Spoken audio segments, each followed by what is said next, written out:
بسم اللہ الرحمن الرحیم۔ السلام علیکم۔ ایک بڑھیا کی دعا نے ہوائی جہاز کیسے نیچے اتارا۔ جب اللہ تعالیٰ دعا قبول کرتا ہے تو اس کے لیے اسباب بھی مہیا کر دیتا ہے، مگر کیسے؟ وہ گاڑی سے اترا اور بڑی تیزی سے ہوائی اڈے کی جانب لپکا۔ جہاز اڑنے کے لیے تیار تھا اور اسے ایک کانفرنس میں شرکت کرنی تھی جو اس کے اعزاز میں دی جا رہی تھی۔ جلدی جلدی جہاز میں پہنچ کر اپنی مقررہ نشست پر بیٹھا اور ابھی جہاز اڑنے کے بعد کچھ ہی دور گیا تھا کہ اچانک اعلان ہوا۔ آسمانی بجلی کے کڑکنے اور تیز اور طوفانی بارش کی وجہ سے انتظامی آلات میں خلل واقع ہو گیا ہے، لہٰذا جہاز کو نزدیک ترین ہوائی اڈے پر اتارا جا رہا ہے۔ وہ جہاز سے اترتے ہوئے ہوائی اڈے کے عملے کے منتظم کے پاس پہنچا اور گویا ہوا، میں ایک جانا مانا عالمی متخصص ڈاکٹر ہوں۔ میرے لیے میرا ایک منٹ انسانوں کی جانوں کے برابر قیمت رکھتا ہے، اور آپ چاہتے ہیں کہ میں یہاں 14 گھنٹے ہاتھ پر ہاتھ رکھ کر بیٹھا رہوں؟ کارکنوں میں سے ایک بولا، جناب ڈاکٹر ذیشان صاحب، اگر آپ کو زیادہ جلدی ہے تو ایک گاڑی کرائے پر لے کر اپنی منزل مقصود تک پہنچ جائیے۔ یہاں سے گاڑی میں وہ مقام 3 گھنٹے سے زیادہ دور نہیں۔ اس نے ایک گاڑی کرائے پر لی اور اپنی منزل مقصود کی جانب روانہ ہو گیا، لیکن یہاں بھی قسمت کام نہ آئی۔ موسلا دھار بارش اور جھکڑ آڑ آئی اور وہ سفر جاری نہ رکھ سکا۔ ابھی یہ راہ میں ٹامک ٹوئیاں مارتے ہوئے رہے تھے کہ احساس ہوا کہ راستہ گم ہو گیا۔ نا امیدی کے ساتھ آگے چل ہی رہے تھے کہ اچانک ایک چھوٹے سے گھر پر نظر پڑی۔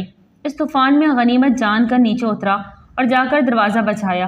آواز آئی، جو کوئی بھی ہے اندر آ جاؤ، دروازہ کھلا ہے۔ اندر ایک بڑھیا زمین پر جائے نماز بچھائے بیٹھی تھی۔ اس نے کہا، ماں جی اجازت ہے میں آپ کا فون استعمال کر لوں؟ بڑھیا مسکرائی اور بولی، بیٹا کون سا فون؟ یہاں تو نہ بجلی ہے نہ فون، لیکن تم بیٹھو، سامنے چائے رکھی ہے، پیالی میں ڈال کر پیو، تھکن دور ہو جائے گی، اور کھانے کو بھی کچھ نہ کچھ رکھا ہوگا، کھا لو تاکہ اگلے سفر کے لیے بدن میں طاقت آئے۔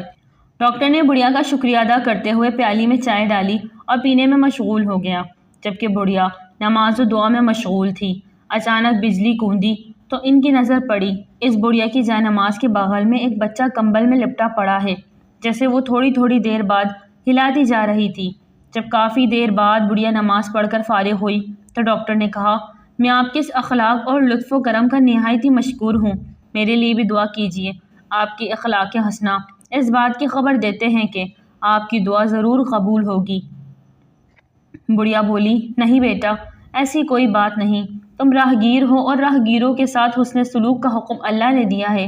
میں نے تمہارے لیے بھی دعا کی ہے، خدا کا شکر ہے کہ اس نے میری ہر دعا سنی ہے، بس ایک دعا کی قبولیت میں شاید ابھی کچھ دیر ہو۔ ڈاکٹر نے پوچھا، کون سی دعا؟